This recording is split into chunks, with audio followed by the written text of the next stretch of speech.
Welcome, sneakerheads and basketball enthusiasts, to a journey through the world of sneaker free agents and how they've reshaped the NBA industry. We'll explore the stories of NBA stars who've changed the game, not just with their skills on the court, but with their iconic signature shoes and groundbreaking sneaker deals. Over the past 2 decades, the concept of sneaker free agency has evolved dramatically, turning athletes into global superstars and brands into cultural phenomena. But before we dive into our list, you know the drill. Don't forget to hit that like button and subscribe to our channel so you don't miss a thing. Kicking off our list is the legendary Kobe Bryant. Before Kobe Bryant transformed into the Black Mamba, he was just a young, fresh-faced guard out of Lower Merion High School. The '96 draft class welcomed this rising star, and Adidas eagerly snatched him up. Kobe was making waves with Adidas's top tech sneakers like the EQT Top 10 2000, the EQT Elevation, the KB8, and the KB8 II. But in 2000, Adidas unveiled the Kobe 1. Cue the suspenseful music! Inspired by the marriage of cars and sneakers, this shoe took design cues from the Audi TT. Crazy, right? But here's the twist. Fast forward to the Kobe 2, which marked the beginning of Kobe's rocky relationship with Adidas. Kobe wasn't exactly thrilled with Adidas or the direction they were taking with the Kobe line. So what did he do? He pulled off a daring move.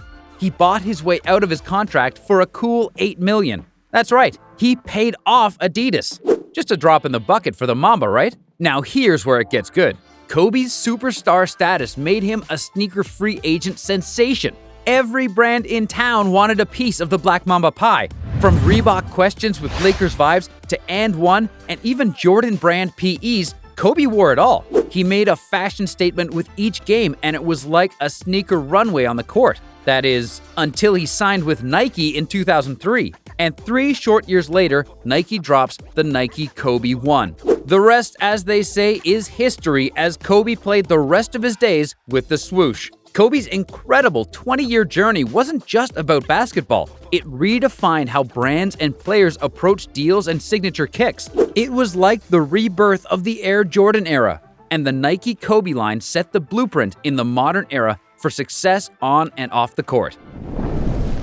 Okay, ladies and gentlemen, hold on to your hats because we're diving headfirst into the hilarious world of Gilbert Arenas. This guy took the word entertaining to a whole new level both on and off the court. In his early days, Agent Zero mostly rocked Reebok's above the rim and pump models. The real sneaker show began when he joined the Washington Wizards. Let's talk Wizards-era sneaker fashion. The man wore the Nike Air Max Plus, a running shoe on the basketball court. Why, Gil? Why? And then he donned shoes like the Reebok ATR Slimaize Low, Adidas A3 Superstar Ultra, and the A3 Dunk Fest. It was like a sneaker fashion parade. Then came the golden moment. Arenas and Adidas became besties. This started the era of Arenas in the Adidas KB8, the Kobe 1, Adidas Pro model, and even the Adidas Superstar made a cameo. Yeah, those superstars.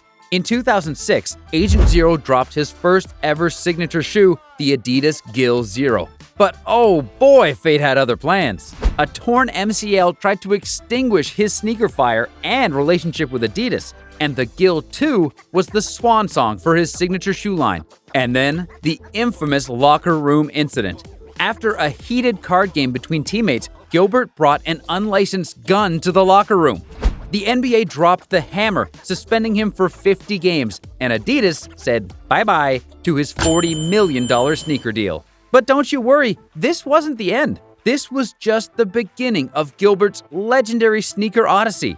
He went from being a sneaker superstar to a sneaker free agent. The guy wore everything on the court, from Nike Air Flight 89s to Air Jordan 4s, and famously rocked Dolce & Gabbana high tops. Not only did he wear the kicks, he lived and breathed sneaker culture.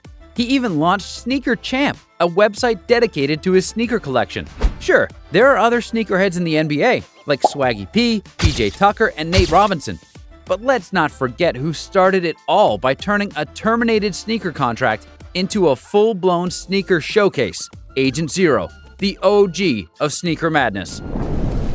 Now, let's turn our attention to the world of Dwayne Wade's sneaker saga. This is a story that'll take you from Converse to Jordan and all the way to China, where Wade ended up like a boss. D-Wade made quite the entrance into the NBA as the 5th overall pick in 2003. Marquette had a thing for Converse, and so did Wade. He strutted into the league wearing Converse sneakers, keeping the Converse camaraderie alive. Fast forward to 2005, Wade and Converse unveiled its first signature shoe, the Converse Wade 1. It sold over 1 million units, while Wade grabbed his first championship and was named Finals MVP.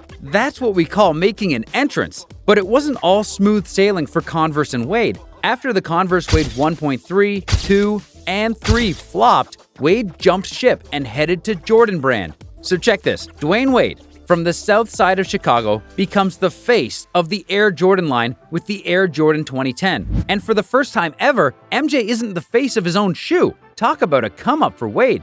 However, Wade's tenure with Jordan Brand was short-lived. Wade's first 2 signature sneakers with the brand, the Jordan Fly Wade 1 and 2, performed, well, let's just say, underwhelmingly. And then, after a lawsuit over Wade's logo resembling another brand's logo, Wade said sayonara to Jordan Brand and took his talents overseas to China, where he signed an 8-year, $10 million deal with Li-Ning. He was even named the chief brand officer. And like MJ and Nike, Wade created his own subsidiary brand under Li-Ning, called the Way of Wade division. As the Way of Wade grew, so did Wade's influence. And because of this influence, Wade became the 3rd ever NBA player with a lifetime sneaker deal, joining MJ and LeBron, with Steph later becoming the 4th with Under Armour. Wade's influence also brought in D'Angelo Russell, Fred VanVleet, and Jimmy Butler to the Li-Ning team. Funny enough, Butler will now be receiving his own signature shoe with Li-Ning after leaving Jordan Brand. Truly, the Way of Wade. Okay, sneaker amigos, next on the list is Stephen Curry. He burst onto the NBA scene in 2009, and much like his Davidson Wildcats, he donned the swoosh after draft day, rocking the Hyperdunks and Hyperfuse from that era. Then in 2013, after Steph's rookie deal with Nike expired, he embarked on the now infamous meeting that would forever change the course of 2 brands. Welcome to the Curry-Nike Showdown. But with PowerPoint. During the pitch, someone from Nike mispronounced Steph's name, calling him Stefan instead of Stephen. And to make matters worse, they showed a recycled slide with Kevin Durant's name on it. Come on, Nike, get it together. That's Bush League, son. Steph was out of there faster than a fat kid in dodgeball. He packed his bags and dove headfirst into the arms of Under Armour. And a new chapter was born. In 2020, UA and Steph launched Curry Brand. And 3 years later, he signed a lifetime deal.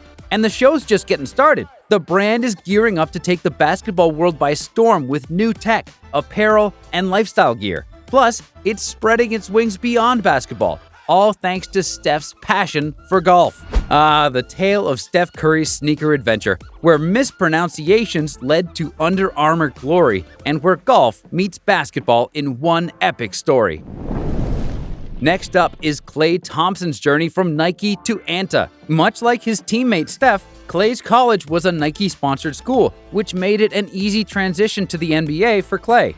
Sneaker-wise, that is. There was no awkward PowerPoint presentation this time like poor Steph. Instead, Klay had an ace up his sleeve, and that ace was Rajon Rondo. Rondo was already making waves with Anta and decided to drop some wisdom on our boy Klay. Rondo explained the crazy growth potential of Anta and tapping into the Chinese market. That was all Klay had to hear, because in 2014, Klay packed his bags and joined the Anta squad on a cool $2 million per year deal. Just 18 months later, Anta released the KT1, Klay's first signature shoe. Then, after showing the world what he could do with a signature shoe, Klay and Anta decided to double down. They locked in a staggering 10-year, $80 million extension after the release of the KT2. This made Klay the highest-paid shoe endorser from a Chinese brand. Talk about betting on yourself. Klay continues his success with the drop of the Anta KT9 for the 2023-24 season. But this isn't just a solo act. Klay paved the way for more stars to join the Anta family. We're talking Gordon Hayward, Alex the Bald Mama Caruso, Terrence Mann, and, drumroll please, former Nike bigwig himself, Kyrie Irving. That's right, folks, it's a sneaker soiree and Klay Thompson is the maestro. Get ready to lace up because the Anta party just got a whole lot more interesting. Moving on, before he was known as the Beard, James Harden was rocking Nike with Arizona State and OKC. It was a love story lasting nearly a decade.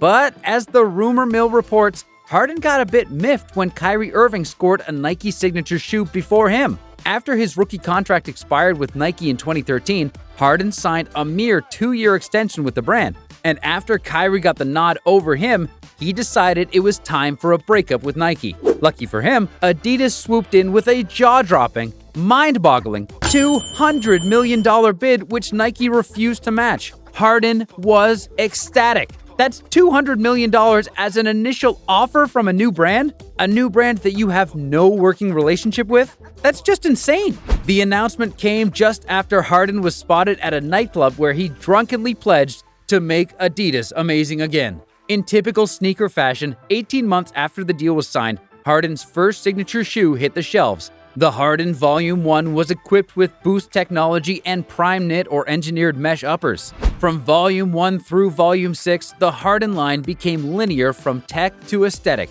Now, as we journey forward in this sneaker saga, we're looking ahead to the Adidas Harden Volume 8 for the 2023-24 season.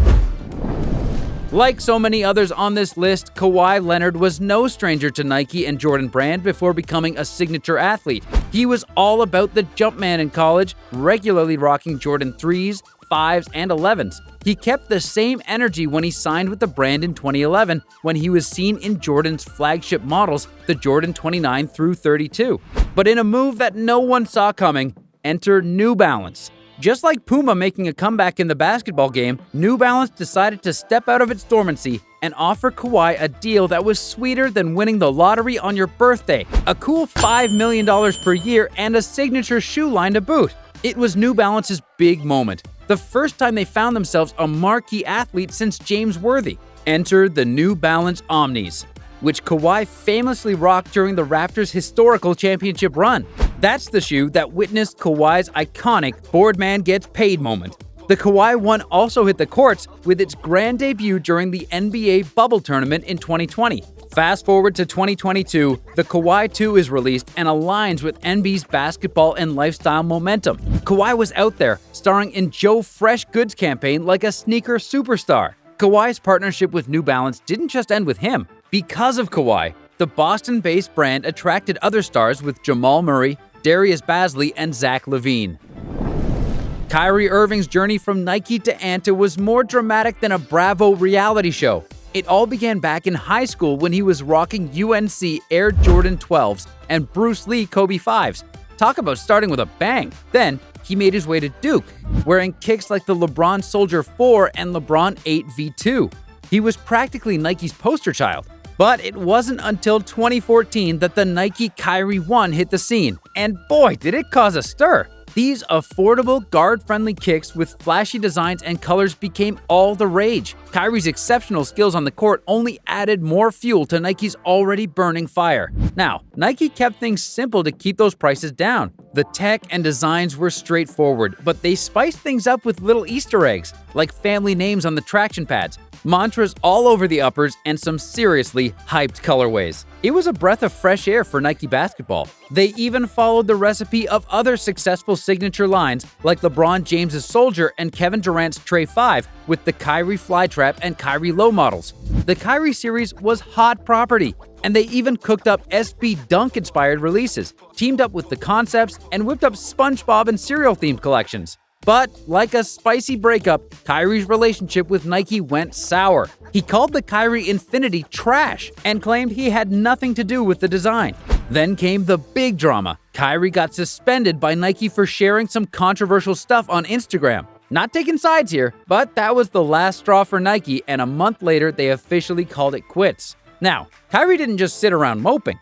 During his sneaker free agency, he wore his Nikes, but got all artsy, covering up the swoosh with tape and scribbling "logo here" and "I am free" on them. Talk about expressing your frustrations publicly. He even turned heads at the 2023 All-Star Game by rocking a moccasin-inspired custom Kyrie Infinity that paid tribute to his indigenous roots. You gotta hand it to him. He knows how to make a statement. So what's next? Well, in the grand finale of this dramatic sneaker saga, Kyrie teamed up with Anta. He inked a 5-year deal and became the chief creative officer of Anta Basketball.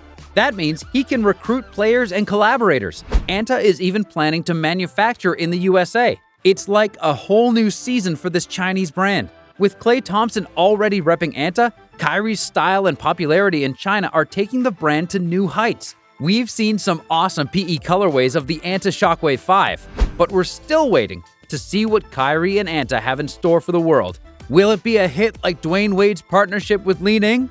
Stay tuned. And there you have it, folks. These sneaker free agent moments were absolute game changers both on and off the court. Which deal made the biggest impact to you? Sound off in the comment section below. And don't forget to smash that like button, subscribe, and hit that notification bell so you don't miss a thing. Until next time, keep balling!